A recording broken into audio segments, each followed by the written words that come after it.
بسم اللہ الرحمن الرحیم۔ السلام علیکم ورحمۃ اللہ وبرکاتہ۔ آج ہم ایک ایسی قوم کا ذکر کرنے جا رہے ہیں جس کا واقعہ قرآن مجید میں بار بار بیان کیا گیا ہے تاکہ انسان عبرت حاصل کرے اور اللہ کے احکامات کی خلاف ورزی سے بچے۔ یہ ہے قوم لوط کا واقعہ، جو نہ صرف قرآن بلکہ احادیث میں بھی تفصیل کے ساتھ بیان ہوا ہے۔ قوم لوط دراصل حضرت لوط علیہ السلام کی قوم تھی۔ حضرت لوط علیہ السلام حضرت ابراہیم علیہ السلام کے بھتیجے تھے۔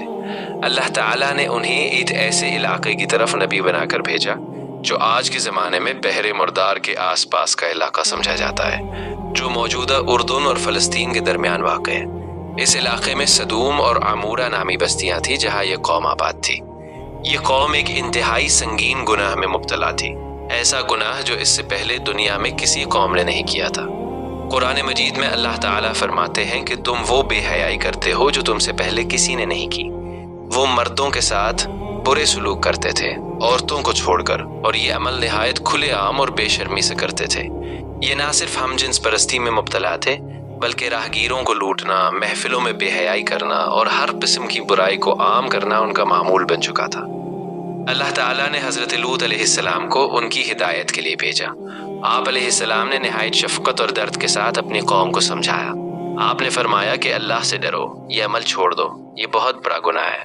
تمہاری بیویاں موجود ہیں، اللہ نے تمہارے لیے پاکیزہ راستہ رکھا ہے، مگر تم اس کو چھوڑ کر گندگی کی طرف جا رہے ہو۔ لیکن قوم نے نہ صرف انکار کیا بلکہ حضرت لوط علیہ السلام کا مذاق اڑایا۔ وہ کہتے تھے کہ اگر تم سچے ہو تو ہم پر عذاب لے آؤ۔ بعض لوگ تو یہاں تک کہتے تھے کہ لوط اور اس کے ماننے والوں کو اپنی بستی سے نکال دو، کیونکہ یہ لوگ خود کو بڑا پاک صاف سمجھتے۔ حضرت لوط علیہ السلام نے بار بار انہیں سمجھایا، دن رات دعوت دی، مگر ان کے دل سخت ہو چکے تھے۔ جب قوم نے ہر حد پار کر دی تو اللہ تعالیٰ نے ان پر عذاب کا فیصلہ فرما دیا۔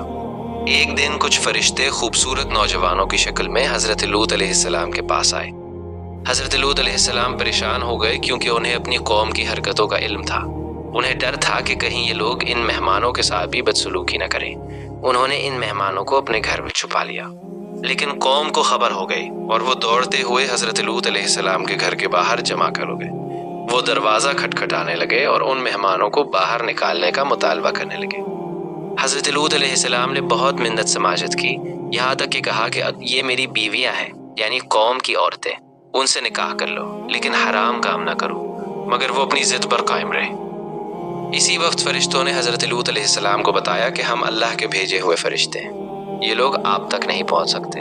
آپ راہ سے نکل جائیں اور پیچھے مڑ کر نہ دیکھیں۔ البتہ آپ کی بیوی ان کے ساتھ نہیں جائے گی کیونکہ وہ بھی ان لوگوں کے ساتھ شامل تھی۔ حضرت لوط علیہ السلام رات کے وقت اپنے چند مومن ساتھیوں کے ساتھ وہاں سے نکل گئے۔ جیسے ہی صبح ہوئی اللہ کا عذاب نازل ہوا۔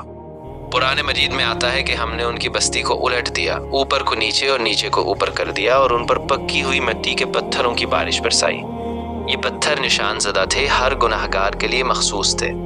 زمین زور سے ہل گئی، ایک خوفناک آواز آئی اور پوری قوم تباہ و برباد ہو گئی۔ وہی علاقہ آج بحر مردار کے نام سے جانا جاتا ہے، جہاں زندگی کا کوئی نشان نہیں ملتا۔ کہا جاتا ہے کہ اس پانی میں کوئی جاندار زندہ نہیں رہ سکتا، اور یہ جگہ آج بھی اللہ کے عذاب کی ایک نشانی کے طور پر موجود ہے۔ حضرت لوط علیہ السلام اور ان کے ماننے والے محفوظ رہے کیونکہ وہ اللہ کے حکم پر عمل کرنے والے تھے، لیکن ان کی بیوی جو دل سے قوم کے ساتھ تھی وہ بھی عذاب میں ہلاک ہو گئی۔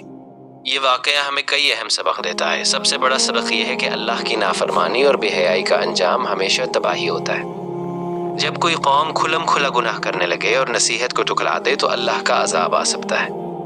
دوسرا سبق یہ ہے کہ نبی ہمیشہ اپنی قوم کے خیر خواہ ہوتے۔